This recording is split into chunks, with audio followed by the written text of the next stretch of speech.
Hello, I'm your host Joe McElroy and this is the BanterFlix TV movie review show here on NvTv. Let's have a look at the movies we'll be reviewing tonight.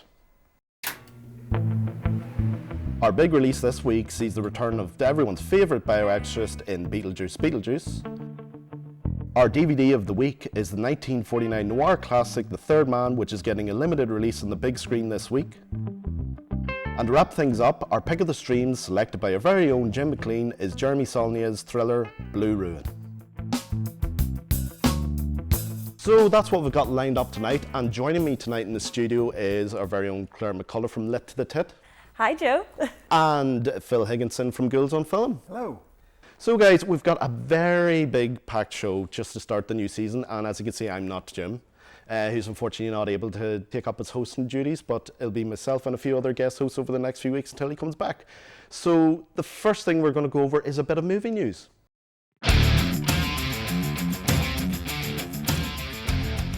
When the bank opens in the morning, they'll foreclose. People will come, Ray. You're broke, Ray. You sell now or you lose everything. The one constant through all the years, Ray, has been baseball. America has rolled by like an army of steamrollers. It's been erased like a blackboard, rebuilt and erased again. But baseball has marked the time. This field, this game, is a part of our past, Ray. It reminds us of all that once was good, and it could be again. Oh. People will come, Ray. People will most definitely come. So that was a clip of Field of Dreams, one of the many very great films that James Earl Jones has starred in.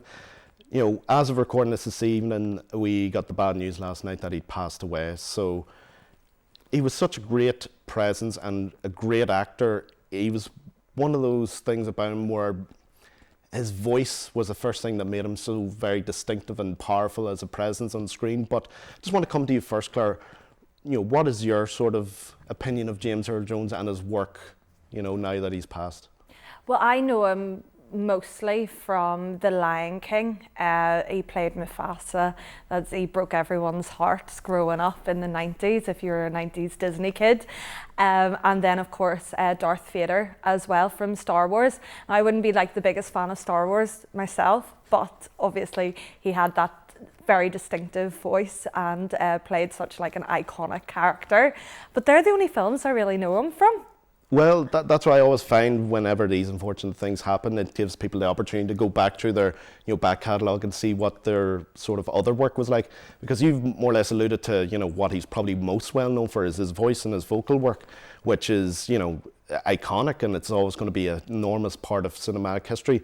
But what about yourself, Phil? You know, when you hear the name James Earl Jones, you know, what films comes to mind for you? Well, the big one for me, of course, would still be Star Wars.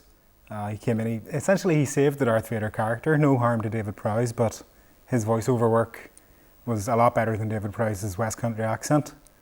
But I think anytime he's in a sort of authoritative role, so he was the CIA admiral in the Tom Clancy trilogy in the 90s, Clear and Present Danger, Air Force One and Hunt for Red October. Anything where he was kind of authoritative and people were looking up to him and he was giving commands out. What a powerful man he was. Exactly. And you're talking about the authoritative nature of his performances. You just have to even look even Conan the Barbarian, where he's that ruthless leader in that. Even Coming to America, it's more of a comedic role for him, but he still has that authoritative power as the king of, I believe it's called Zamunda in the film. But yeah, that's exactly what he was known for. And then even his stage work, you know, he was very well known for that. When you look at clips of today, there was the famous clip from Fences that was later adapted in the film with Denzel Washington. He's just a complete powerhouse of an actor, and he's one that's going to be dearly missed. I suppose moving on to the next bit of news that we have, there's been like a lot of festivals going on at the minute. There's been Venice, there's been Toronto, but in amongst them all, sort of under the radar, has been a trailer for the new adaptation of The Wolfman, directed by Leigh Whannell. So before we get talking about that there, let's have a look at it.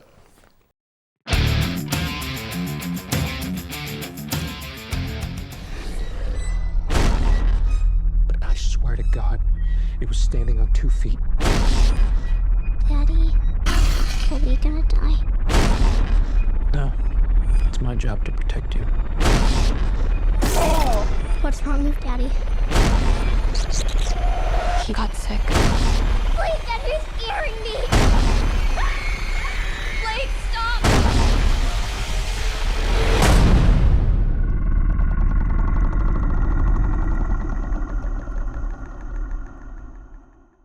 So that was The Wolfman. I'm not going to come to yourself, Claire, because I am aware that you haven't had a chance to watch this yet, but I'll want to come to you first then, Phil, when it comes this year. What did you think of that trailer? And, you know, what do you think in general about this, the idea of doing another version of The Wolfman? I can't wait, personally. I love horror films. I especially love all the old Universal monsters. The trailer, it doesn't give too much away. It's a bit of a mood piece, I think, but I like that about it. And I love Leigh Whannell's directing. I loved the Insidious movies. I loved Upgrade. I loved his take on The Invisible Man. That particularly fills me with a lot of hope for how he's going to handle The Wolfman. I'm very excited. There hasn't been a good werewolf movie in a long time. Yeah. This could be it. This could be the big one. Exactly. I feel the exact same way as you. You know, there was a lot of... what got me about the trailer was it does what a good teaser trailer should do. It just gives you flashes and glimpses of what's to come, gives you a real flavour of what kind of mood and atmosphere the whole film's going to have. And like you said, just from his past work on the likes of Upgrade and the Saw films, Insidious, and you know, in the director's chair with The Invisible Man, gives you a lot of hope for what he can do with another Universal monster. Now, Claire, I know you're not a huge fan of monster films or horror films at large, but is there anything in us talking about the idea of the Wolfman or even the Invisible Man or something like that there that would make you maybe want to go see it at all? Well, I mean, I'm not a big horror fan at all. I think that everyone's very well aware of that. But I do really enjoy Trick or Treat, where there is one of the stories like that are intertwined in the film is about werewolves. So I could be tempted, as long as it's not really, really scary, because I am like the biggest scaredy cat ever. So it just depends how scary they're going to make it. Well, we'll just have to wait and see. I'll maybe just write to Leigh Whannell and say, can you make this less scary for Claire, please? But I think that's enough for the movie news. I think we'll move on to this week's actual films, and the first one with our big release for this week.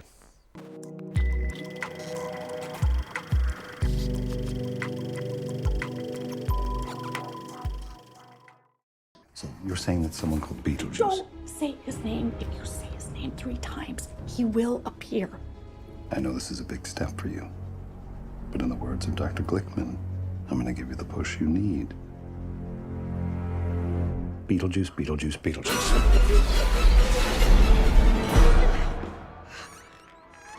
Is that Beetlejuice! First of all, I want you two kids to know this is a safe space, okay? Feel free to express yourself. Don't be afraid. I sense there's an enabler here, but we'll get to that. You're a figment of my imagination. Really? Is this a figment of your imagination? So that was a clip from Beetlejuice Beetlejuice, the new Tim Burton film, and a return for Michael Keaton in the iconic role. We're about 35 years on from the original, and a lot of things have changed in the lives of the Dietz family. And a lot has changed with Beetlejuice himself, and we discover a lot about his past in this film. So before I sort of get into my opinion of the film, I just want to come to you first, Claire, considering how you love horror films so much. I thought it would just be a good opportunity to see what you think of Beetlejuice Beetlejuice. I absolutely loved it. I just thought it was one of the most fun films I've seen in quite a while. I laughed so much. It was just so silly.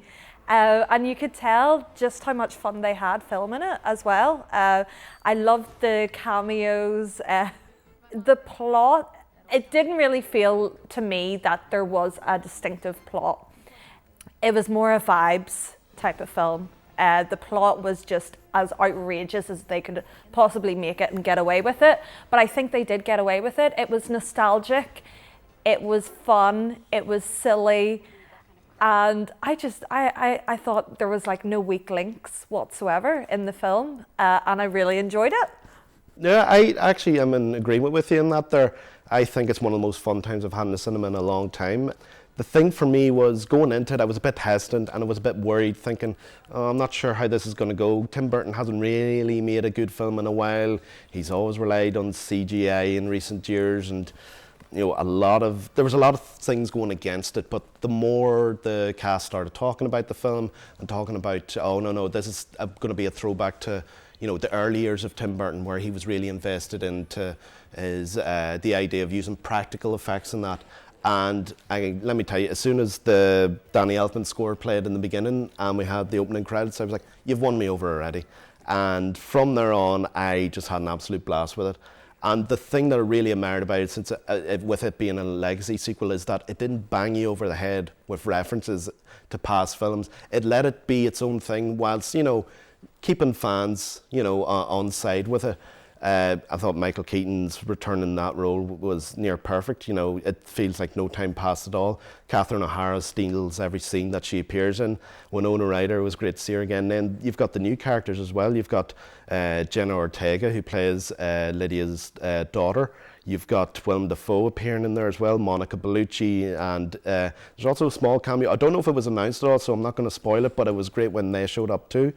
But for me, yeah, I am absolutely in agreement with you, Claire. It was just a lot of fun and a great time at the cinema. But that's our opinions. What did you think about it, Phil? I went in expecting to not like it. I'm kind of sick of sequels lately, but it surprised me very much. I had an absolute blast. What a good time it was. I think you've hit the nail on the head. Catherine O'Hara stealing the show. She was just phenomenal. But everyone knew exactly what they were doing in this movie. They were all having the time of their lives, and it translated so well to us. And practical effects, how fantastic to see so many weird little goopy puppets. Turns out that's what I want in a movie, is weird little puppet men and bad things happening to them. I loved it.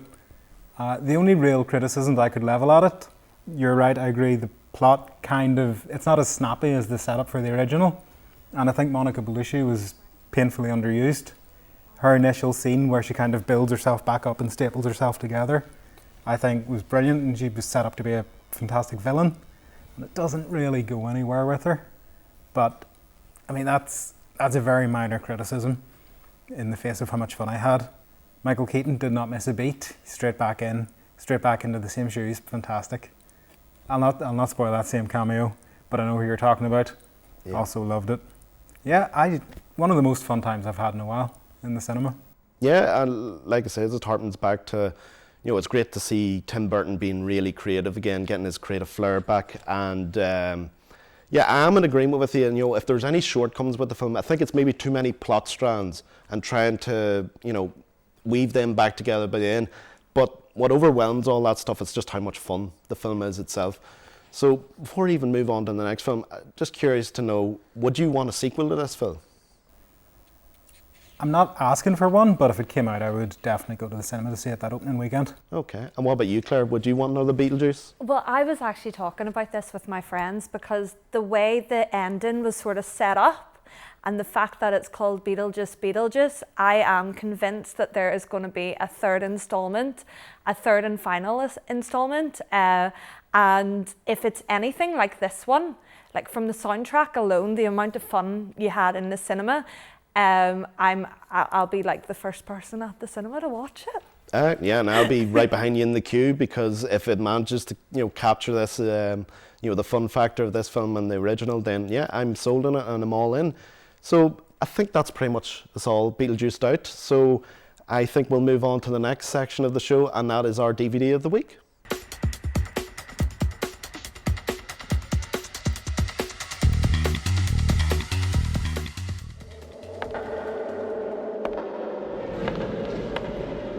Heard of Harry Lime? Best friend I ever had. He's kaput.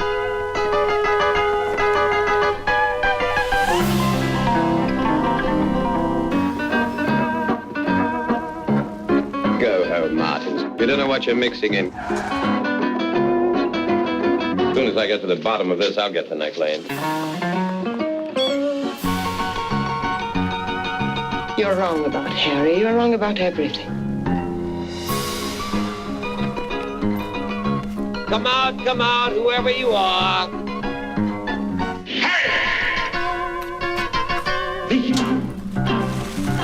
never should have gone to the police, you know.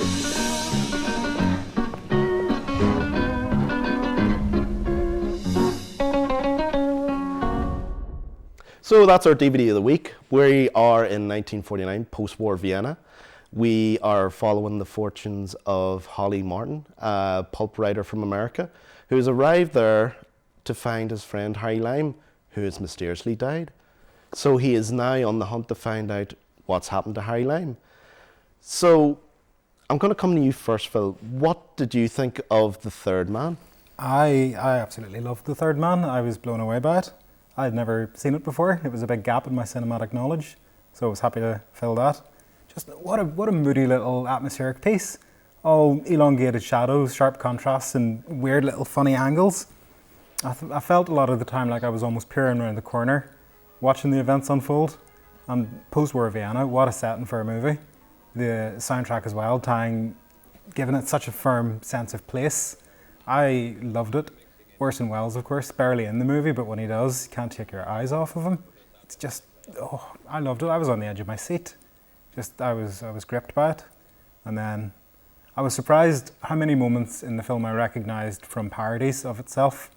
I kept pointing at the screen saying, I've seen this, The Simpsons did that, things like that. And of course, getting to see the originator of all these moments, I can see why it's stayed in the public consciousness the way it has. It's just a beautiful thing to look at. Yeah, no, I'm 100% in agreement with you. I absolutely adore the film. You know, I have this thing, people would usually watch horror films each day in Halloween. I usually do a noir in November. So I always try and watch either a really old noir film or even a modern one. And this is always one that's been top of my list to do it. I've watched it several times growing up and I absolutely love it. I just love the mystery of it that really draws you in at first. And like you said, the way the camera angles are just slightly tilted, just has that sense of mistrust to things in terms of, well, who are you going to believe in relation to the story of what happened to Harry Lime, or where is Harry Lime for that matter? And why is he a wanted man at the same time?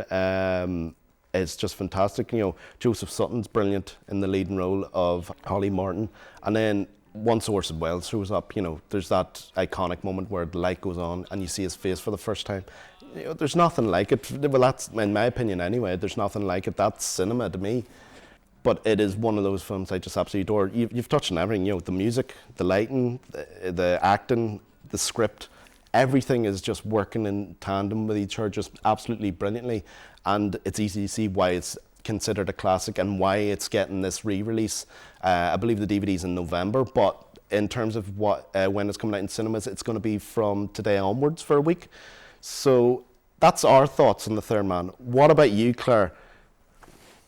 Okay, can I just preface this by saying that I really wanted to enjoy this film because it came out roughly very close in time to one of my favourite noir films, which is Double Indemnity. So I really, really wanted to like it.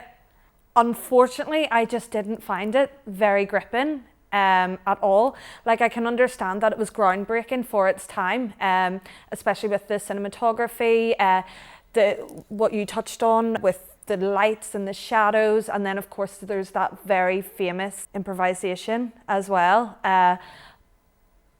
But the storyline didn't quite grip me. I thought the pacing was really slow, and I know it was purposely quite slow, but it just did not grip me at all, and I found myself getting a little bit bored.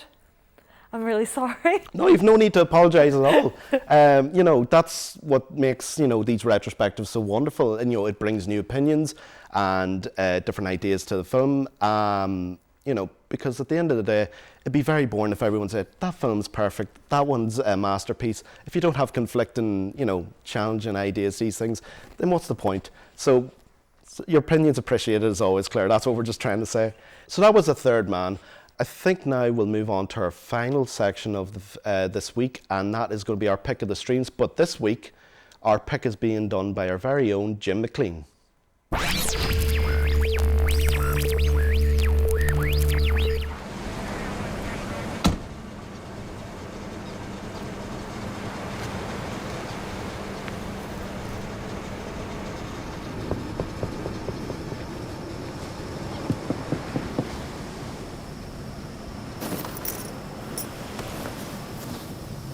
Officer Eddie.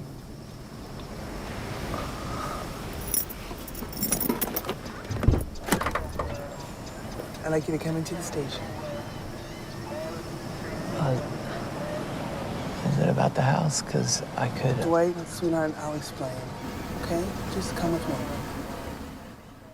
Hi guys, Jim here. Sorry I can't be in the studio right now. As Joe's probably mentioned, I have a few health things going on right now. Hopefully going to be back in October unless our guest presenters do too good of a job and NvTv don't want me back. Hopefully that won't be the case though, but I'm sure Mr. McElroy has been fab this evening. But I do have the privilege of picking the next few movies for our Pick of the Streams section of the show, and I'm kicking things off by chatting about Jeremy Saulnier's 2013 feature, Blue Ruin. You're not in any trouble. I just thought you should be somewhere safe when you found out.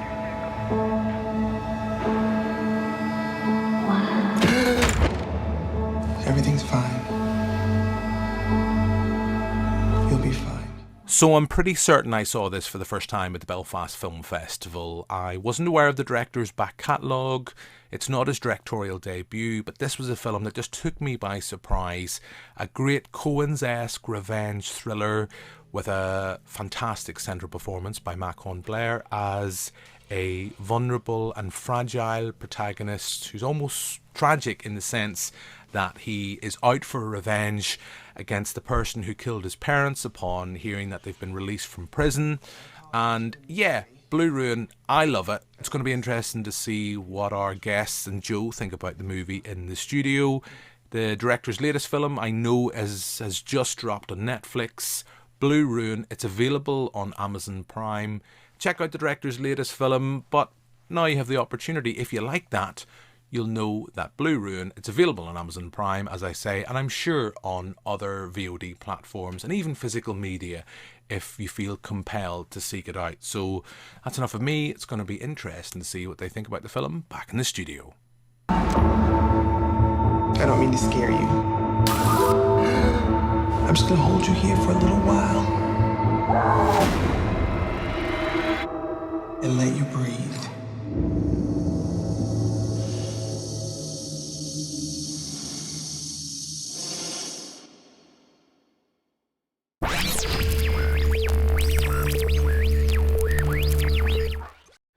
So thanks very much for that, Jim.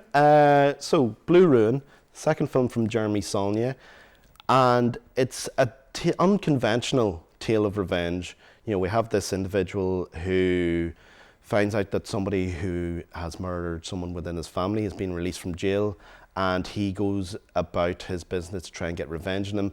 But as we all find out, and we all know very well, revenge is a very messy business. So before I give my thoughts on the film, what did you think of Blue Ruin, Phil? I loved this as well. Just my heart was in the back of my throat the entire time.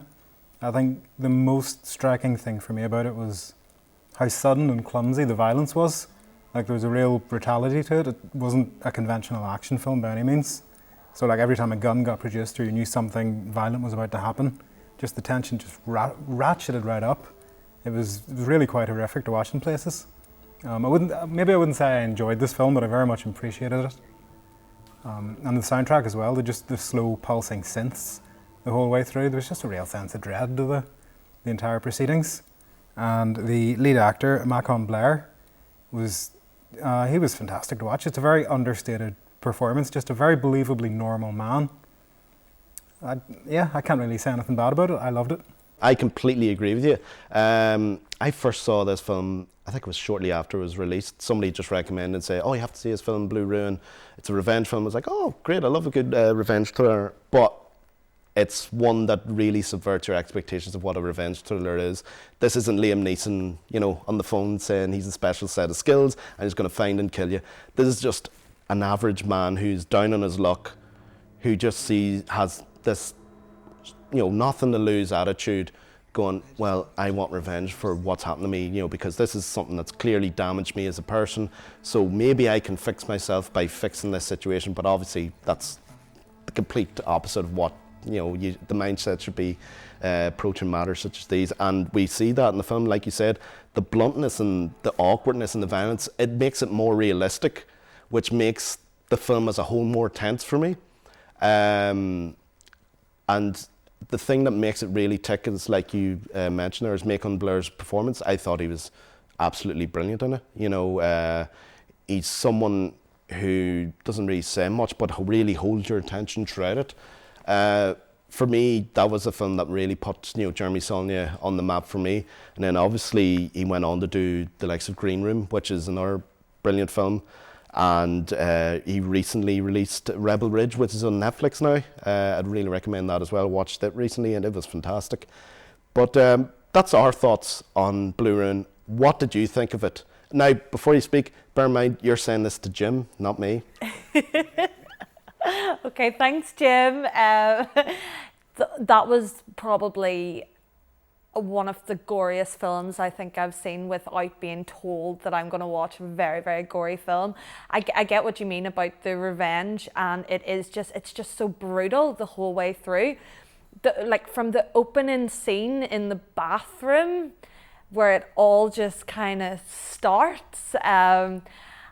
My heart was in my mouth. Like, I thought I was actually going to throw up because it took me by surprise to begin with, and then I was just like, oh my, wow, this is this type of film then. And the gore didn't stop. I exactly what you mean about the awkwardness of it. It's very brutal. It's well shot. Dwight's character, like it's a fantastic performance, but I do think it's a little bit overrated. Maybe it's just because I'm not a horror lover and I'm just not really big into my gore. I just thought at some parts I was like, are they substituting the gore for something else that it's lacking in the film? But maybe that's just my opinion. Well, Claire, I was going to recommend some of Jeremy Saulnier's other films to you, but based on what you've just told me, I don't think that's a good idea given how the violence really escalates when it comes to Green Room.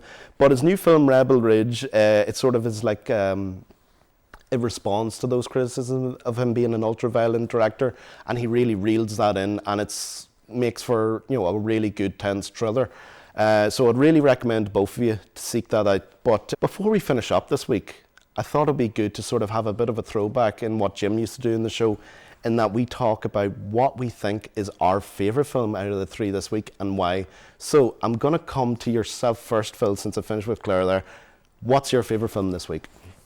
I would say my favourite this week was The Third Man.